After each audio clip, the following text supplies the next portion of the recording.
It's the summer. The days are longer, and the nights, well, are hotter. It's the perfect time to talk about romance. I love romance. Specifically, romance novels. They've become so popular in recent years, with over 39 million copies sold in 2023. That's according to the New York Times. And that does not exclude the Pacific Northwest. Here, we've also seen a rise in romance books being checked out at libraries. And in the Portland metro area alone, we even have 2 bookstores fully dedicated to romance books. You know these are safe places where you can dive deep into the classic friends to lovers trope, like in When Harry Met Sally. I love that you get cold when it's 71 degrees out. I love that it takes you an hour and a half to order a sandwich. I love that you get a little crinkle above your nose when you're looking at me like I'm nuts. Or even a classic love triangle between a girl and 2 brothers. We've known each other our whole lives, and in some ways it still feels like a big surprise. And in other ways, it feels inevitable. My boyfriend, my Jeremiah. More and more I understand. This is the way it's supposed to be. He's the one. My one. That's from the hit new season of The Summer I Turned Pretty. From the Gert Boyle studio, I'm Jen Chavez, and this is The Evergreen, a podcast from OPB about the place you call home. Today, we are talking all about love and romance books with 2 of my faves, Crystal Ligori, OPB's All Things Considered host, and Sukhjot Sal, OPB digital producer. Both are well-versed in the world of books. Thanks for having us. Thank you. So let's start first with a fun question. What got y'all into the romance genre in the first place? Well, for me, I'm actually relatively new to romance for books specifically as a genre, but I've been a romance and rom-com fan since middle school, basically like Baz Luhrmann's version of Romeo and Juliet. Romeo. Oh, Romeo. Wherefore art thou Romeo? With Claire Danes and Leonardo DiCaprio came out when I was maybe an 8th grader, and that was kind of a staple in my video rental rotation. Oh, yeah. Romeo, doff thy name, and for thy name, which is no part of thee, take all myself. I take thee at thy word. The 90s were kind of the golden era of rom-coms, the Nora Ephron of it all, as it were. You know, Sleepless in Seattle, When Harry Met Sally, You've Got Mail. I turn on my computer. I go online. Welcome. And my breath catches in my chest until I hear 3 little words. You've got mail. But even movies like Clueless could really fit into that romance or rom-com genre. So what do you think? I'm amazed. That I'm devoting myself so generously to someone else? No, that you found someone even more clueless than you are to worship you. Oh my gosh. All right. You're speaking my language, Crystal. What about you, Sukhjot? I agree. Anything where Tom Hanks is in a sweater, that is what I want to watch. Yeah, I've kind of always been into romance. I think from the moment I had like a crush on someone in kindergarten, I was like, I need to read about this and watch movies about it all the time. So yeah, I mean, everything, the 90s rom-coms are some of my favorites. And then a couple oldies, like An Affair to Remember is such a good one. Have you got pink champagne? Of course. Let me try it. Good evening. Good evening. Do you have pink champagne? Of course. Mississippi Masala, Portrait of a Lady on Fire. Like, those are some great romance movies that I love.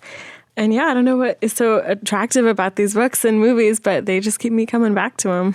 Amazing. And I know that for an OPB story, you visited Oregon's newest romance bookstore, Grand Gesture Books. Can you paint us a picture of what it's like in there? Yeah, so Catherine Morgan, the owner, she put together a romance lover's dream. So when you come into Grand Gesture Books and you hear the bell ringing. Hi, welcome in.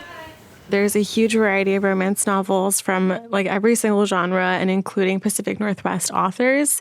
And she also has novels about love in general. So not just romantic love, but friendship, self-care, every form of love that you can think of. In addition to that, there's like armchairs, there's carpets, there's like warm lighting, there's tote bags, there's candles, stickers, bookmarks. So everything that you need to be comfortable and read about love, she has it. And Catherine herself is a great resource because she gives like recommendations for books, and anything that you want to ask about, she's there. Like Sukhjot mentioned, the owner of Grand Gesture is Catherine Morgan. I got to interview her last year when she worked at Powell's and curated their romance book section.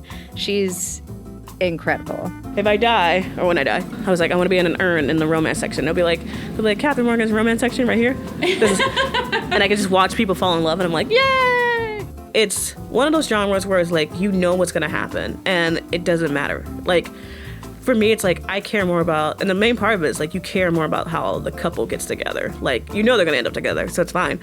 But it's like, that's the excitement. Like many dedicated readers, her love of bookstores dates back to her childhood. My family, we lived in Chicago and we didn't have a lot of money. So for the most part, I actually went to a lot of libraries first. But on special occasions, my mother would give me like $20 and we'd go to Barnes & Noble. And it just felt like almost like an adult experience, because when you're younger, like usually like you're adult, your parents pick your books, you get told what to read. But getting the money to go to Barnes & Noble or any bookstore and like having your adult be like, okay, you can pick out whatever you want, was like the holy grail. But really, it always felt like a sense of like freedom. Okay, so I follow Catherine on social media, but I haven't actually seen her since I last interviewed her. Sukhjot, what did she say about her amazing new bookstore? What does she want others to feel when they visit? Yeah, I mean, I think when she was putting her bookstore together, she was kind of thinking about how love makes her feel. And something that she told me when I interviewed her last year is that romance makes her realize how she wants to be loved as a person and also how she wants to love people in her life, platonically or romantically. And I think that's kind of the theme that's in her bookstore. And in addition to that, she seriously wants people to have meet cutes, go on first dates, get engaged, get married in her bookstore. That is a goal of hers. Yes. Okay, so I actually have heard a little bit about this and her goals for, celebrating and creating love in the space. Has she hosted a wedding yet at Grand Gesture? I checked up on this, and I think just last month she had an all-day wedding extravaganza where tons of couples, all day, and tons of couples came to Grand Gesture and just had their marriages officiated right in the bookstore itself. So I think she's having her dream come true. People who have never been to the store before chose to get married at this store, and it was a day full of love, a day full of just like enjoyment. A lot of tears were shed, mainly mine, but it was just a really wonderful, fun day. Romance books have been around for decades, but sales have soared in recent years. 18 million copies were sold in 2020 and 39 million were sold in 2023. That's according to the New York Times. The genre is so big, we now have panels on the genre in Portland. My colleague Crystal sat down with 2 romance authors for the Portland Book Festival in 2024. One of the authors was Caitlin Doyle, who wrote Just Some Stupid Love Story. She talked about first reading historical romances at 9 years old. My grandmother had like 500 Fabio-covered paperback bodice rippers hidden on bookshelves throughout her home. And she would be reading them, and we would not know what she was reading because she had these cloth-bound covers she would put them in. It was like, oh, I'm innocently reading this Laura Ashley thing. Like, why could I be blushing and giggling all the time? So, of course, my cousins and I would like rip the Laura Ashley chased cloth-bound cover off and then find these absolutely just like riveting images of undressed people.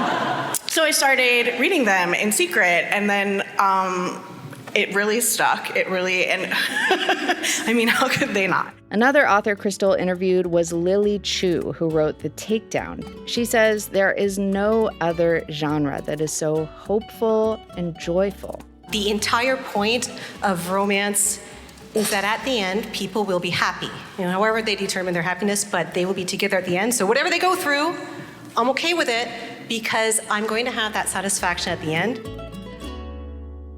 Y'all, why do you think people are turning to romance more these days? Let's start with you, Crystal. Well, I think the answer is kind of twofold. First, I think it's about really leaning into authenticity. For so long, we as women have been really conditioned to think that our likes and our preferences are really silly or childish. I think about how often pop music, like in the 90s and 2000s when I was a teen, was dismissed as being for teeny boppers. Mm-hmm. But nowadays, we've got like grown men in their 50s who are on talk shows proudly saying like they're Swifties. And, there's not that inherent shame anymore. Romance is predominantly a genre that's written for, by, and about women. And I think that really speaks to the growth of it in the book world. Second, I think we've just had some really dark times in the last 5 years, to be frank. A lot of isolation, a lot of disconnection from our communities. And I think that translated into people gravitating towards a genre that actually had some kind of hope in it. Author Lily Chu kind of echoed that sentiment when I spoke with her. We haven't been going through the funnest of days and years for half a decade. And I think we saw a huge drive in romance, especially in the pandemic, because people want that certainty at the end. I think romance novels also have qualities in people that we want to reflect. And there's a lot of empathy, there's consideration, there's thoughtfulness. And that's what keeps me reading it over and over again. And it's something that we want to model and see in others. And especially when things are tough, it's just really comforting and not just an escape, but something that we can aspire to. I love that idea of it being aspirational. I remember I have a friend who's much younger than me, and when she was sort of in the dating pool, she was like, there's not a lot out here. And so I am sort of delving into this genre as well. If I can't find it on Tinder, I'll find it in this book. Yeah, that's amazing. And, we're talking about the rise of romance novels. That is not just happening nationally. Portland Metro Libraries and Washington County Cooperative Library Services have also seen an increase here regionally. Sukjot, how much exactly has readership gone up? Yeah, in Washington County Libraries specifically, there's a huge exponential increase from pre-pandemic 2017-ish to 2023, there's been an increase in physical romance novel checkouts by nearly 30%. And in the same time frame, romance audio checkouts increased by around 16%, and ebook checkouts increased by about 40%. So huge numbers all around. Well, coming up after a break, we'll dive into summer romance book recommendations and our favorite romance tropes.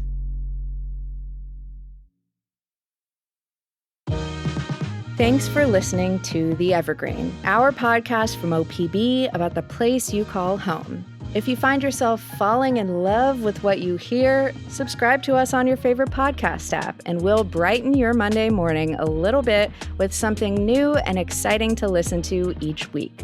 You can also follow OPB on Instagram at OPB Photo, or follow me directly at Jen Chavez OPB. That's Jen with 2 N's, and I'll keep you posted on what Team Evergreen is up to. And remember, this episode about the rise of romance books and bookstores and all the great OPB reporting and storytelling you hear on this show is made possible by the support of many thousands of OPB members. And that support means more to us now than ever before. Warm our hearts and support our journalism by becoming an OPB sustaining member today at opb.org/pod. And now, back to the show. Okay, I, for one, am using this episode to share about something I learned about pretty recently: romance tropes. My all-time favorite romantic trope is the only one room at the inn trope. Yeah. Also called the only one bed trope. I think I wrote one once that was only one spot to sleep on at the floor of the old mill in the snowstorm trope. Yeah, anytime there is intense forced proximity and our lovers must suddenly find themselves navigating the tension of a shared sleep space, I get very delighted. That's author Caitlin Doyle again. Catherine Morgan of Grand Gesture Books likes... just like anything that's funny and eye-opening, or I also love it when people feel very seen in a romance. That always makes me very happy. And this is Lily Chu's favorite trope. I thought I really loved enemies to lovers, and then I realized I actually love rivals to lovers. So when they're both like, either they have competing goals or the exact same goal, and then they have to work together, but they really dislike each other, but they respect each other. I love that one. All right, Crystal and Sukhjot, I am interested in what your favorite romance tropes are. Please regale me, tell me. Sukhjot, you want to go first? Okay, I have two. I've been waiting for this question all my life. Yes, we are so happy to provide this venue then. Yeah, a couple of mine are actually the same as the authors. My first one is friends to lovers. I think that's pretty basic, but I think it's just because usually friends to lovers, they've been paying attention to each other, and I just love when there's details and people paying attention to each other. That's just my favorite thing. So seeing like people grow from adolescence into adulthood and like knowing each other well, like I love reading about that. And in the same vein, I like enemies to lovers as well, because if it's written properly, enemies have to know each other's weaknesses. And I think knowing someone's weaknesses, disliking them, and then growing to love them is like such a powerful form of love, because you have to like really love this person if you hated them a minute ago. And so those are two of my favorite ones. Okay, Crystal, I want to hear yours too, but I will say I thought about this question a little bit, and the romance series that I was so wrapped up in when I was young, when I was a kid, was Anne of Green Gables. I don't know if y'all have read Anne of Green Gables. Spoiler alert! But the primary trope of that is, I believe, enemies to lovers. Gilbert Blythe starts as an enemy, but becomes so much more. Spoiler alert, so sorry. But so yeah, I'm on board with you with enemies to lovers for sure. And thank you for making me reflect on Anne of Green Gables and Gilbert Blythe recently. That is actually like my favorite novel. I'm not even kidding you. Like I wrote a scholarship essay for college about that novel. Like I'm obsessed with that book. Cool. Well, we are all on the same page, so to speak. And with that, Crystal, please tell me your favorite romance tropes. I'm also a big fan of friends or enemies to lovers. Okay. But I love what's commonly called second chance romance, something like The One That Got Away. I didn't even really know I liked that trope until I read Caitlin Doyle's book, Just Some Stupid Love Story, which opens during like a 20-year high school reunion and then sort of bounces back and forth through the pair's history and then back to current time over the following years to the next reunion. I think it's this idea of sort of what could have been or what you missed out on that's really intriguing to me. Yes, intriguing indeed. We, of course, need to know more about the world of romance tropes. This is the investigative journalism I'm here for. So we caught up with Ren Rice, the owner of the Romance Era Bookshop, at a cafe. Ren's shop was once a brick and mortar in Vancouver, Washington, but it's now an online store. Ren says they love an age gap. Either he's older or she's older. I think there's something to be said about just like, obviously a consensual adult age gap relationship or like, you know, one's learning from the other or vice versa, because I'm a firm believer in just because you turn 34 doesn't mean that you stop seizing to like fall in love and have sex and all that stuff. So I think that's really fun. I'm a big sucker for like a billionaire romance. I'm just gonna say it. I know like we don't like capitalism, but I like when there's like, you know, some rich person that's like, I got you, here's my card. Because I think we all want that at some point in our lives. Not only are there tropes, there's also this thing called micro-tropes, which Lily Chu talked about with you, Crystal, at the Portland Book Festival. Has anyone heard of micro-tropes? This was, okay, so I learned about this when someone's like, what's your favorite microtrope? I'm like, I don't even know what that is. So a microtrope is like the little mini beats. So one would be, he's backing up and puts his arm around the back of her seat, or the hair tuck behind her ear, or like Forearms. So, do you all have favorite microtropes? So this is something I've thought less about, but I think the question is kind of more of how you like to be flirted with. I love someone who can confidently wink. I have been with my partner for a very, very long time. I'll preface that. But I was having lunch with a girlfriend a couple weeks ago, and there was a spill at the table next to us and kind of like commotion, kerfuffle, and there were some folks coming to clean it up. And then we were chatting with one of the servers and busboys. And when they were leaving, they said some funny quip and then winked at us. And I was definitely like, oh, okay. And my girlfriend and I were like, wow, that really takes some confidence. And yeah, I didn't realize that I like that. I feel myself getting a little flushed just talking about it. But I didn't even think that that was something I liked until it sort of happened IRL. Oh my God, that's the best way to find out you are Yes. into something. What about you, Sukhjot? I think going along with my enemies to lovers thing, I love this is really, really micro, but I love the line where a love interest will just be like, who did this to you? You know? Because I thought you hated me. Like, that's crazy. It's really simple, but it does come up a lot. And I really, the Cruel Prince, I don't remember who wrote it, but The Cruel Prince is a great example of a good enemies to lovers where there's some protective feelings of each other. And I can imagine it in movie scenes, just like sitting there watching a movie or something and the pinkies touch. Uh-huh. So, you know? Bridgerton season 1. Oh my gosh. Yeah. There it is. So yes, obviously romance is cute and all, but the genre can lack diversity, which is not very cute at all. That's why inclusivity is at the heart of grand gesture, says owner Catherine Morgan. Genre has definitely made better strides on being, more diverse, whether that's race or, like disability or things like that. It's important to elevate, characters who, A, look like me, like I'm a fat Black woman and, I'm proud of that. And, I want characters who, A, are diverse, whether or not they're like people of color or, women of color.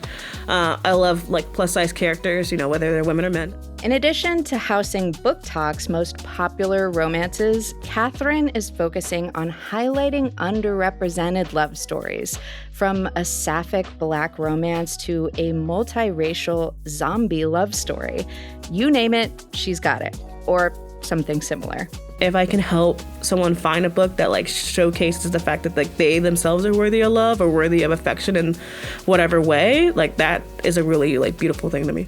Ren Rice feels the same. Again, Ren is the owner of the online shop, The Romance Era. I wanted to create like a community and like a space where there's no judgment, because the romance genre is so vast and there's a lot of aspects to it where, it's only become more acceptable now to talk about certain aspects of that genre on the internet. And some people still don't feel comfortable talking about it publicly. So I like when people walk in, we can talk about books, we could talk about genres, we could talk about authors we like. And it's just like talking with your friend. Ren currently works a part-time job in addition to running the Romance Era online. They made the shift in June of 2025 to go from a brick and mortar to an online shop. I did everything alone. I did have employees at one point, but it's really hard to sustain, giving people a living wage when we're in like such a big drop in the economic, everything, financial. It's not going great for a lot of people right now. And I think this model works a little bit better for me because it does give me a lot more flexibility, a lot more autonomy over my own time. Ren says they want reading to be accessible for people, so they don't make prices so high. I have one set price for paperbacks and one set price for hardcovers because I think reading should be accessible. Buying a $30 book is not doable for everybody, but you can come in and buy a $10 book and, and get reading material. And I think that's sort of what sets me apart a little bit, is that people can come in and get like maybe 3 or 4 books of the cost of a new book. And if you're looking for a good summer romance recommendation, we asked Ren and Catherine for you, in case you're looking for a little spice. You're welcome. This is Ren's Rec. I picked Lost Love Found by Christina Santos. It's the Love in LA series. It's actor and a set designer that they meet under very unconventional circumstances, and they develop a friendship first over time, and then that slowly grows into a romance, and I really liked it. It was very cute. If you like a slow burn, it's a great one to read. Again, that was Lost Love Found by Christina Santos. And Catherine's pick is Curvy Girl Summer by Danielle Allen.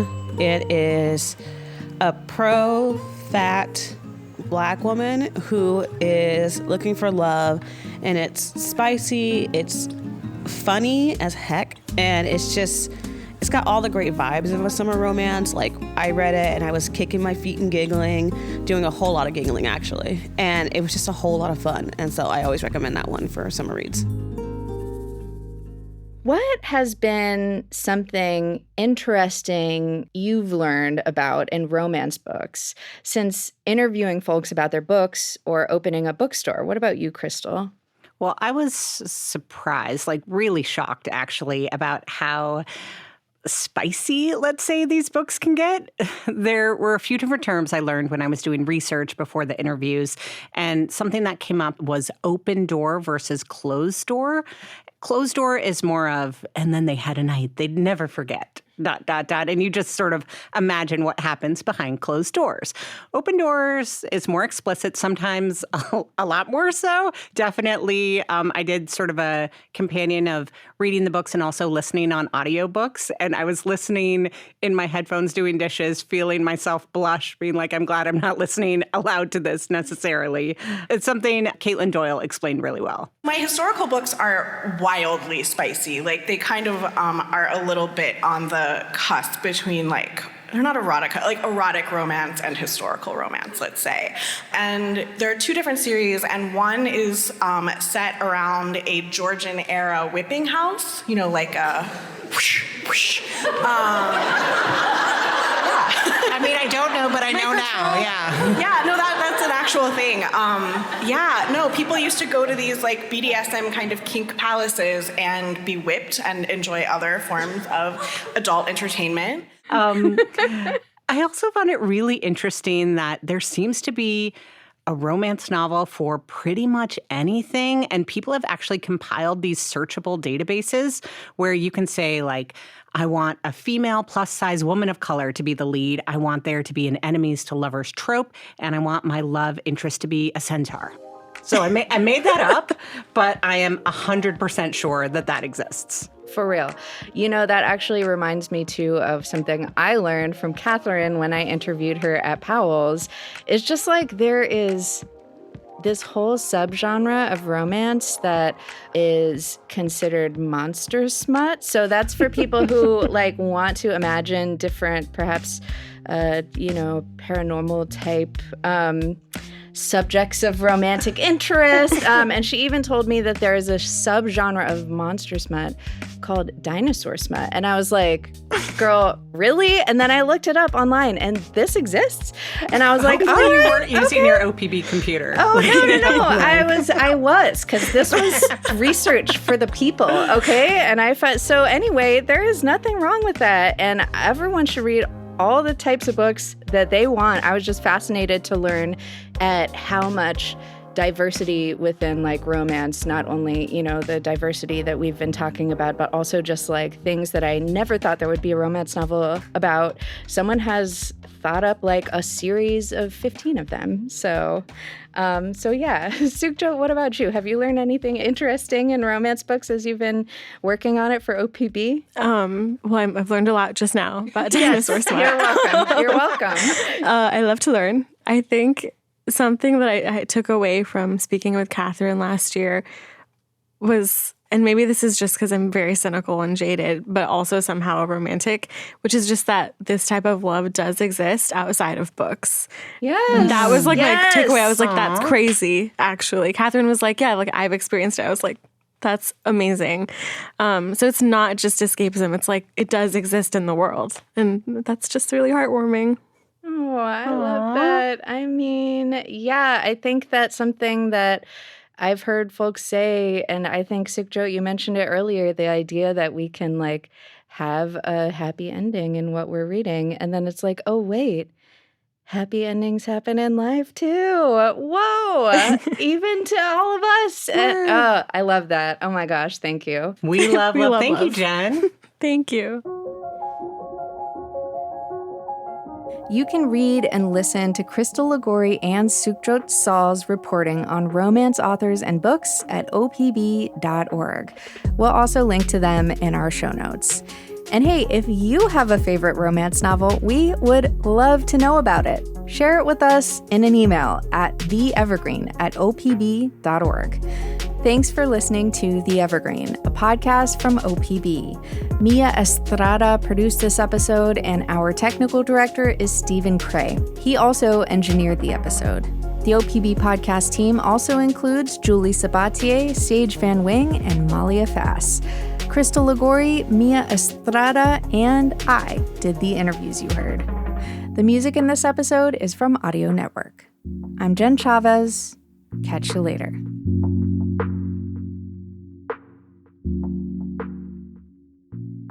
I hate the way you talk to me and the way you cut your hair. I hate the way you drive my car. I hate it when you stare. I hate your big dumb combat boots and the way you read my mind. I hate you so much it makes me sick. It even makes me rhyme. I hate it. I hate the way you're always right. I hate it when you lie. I hate it when you make me laugh. Even worse when you make me cry. I hate it when you're not around and the fact that you didn't call. But mostly I hate the way I don't hate you. Not even close. Not even a little bit. Not even at all.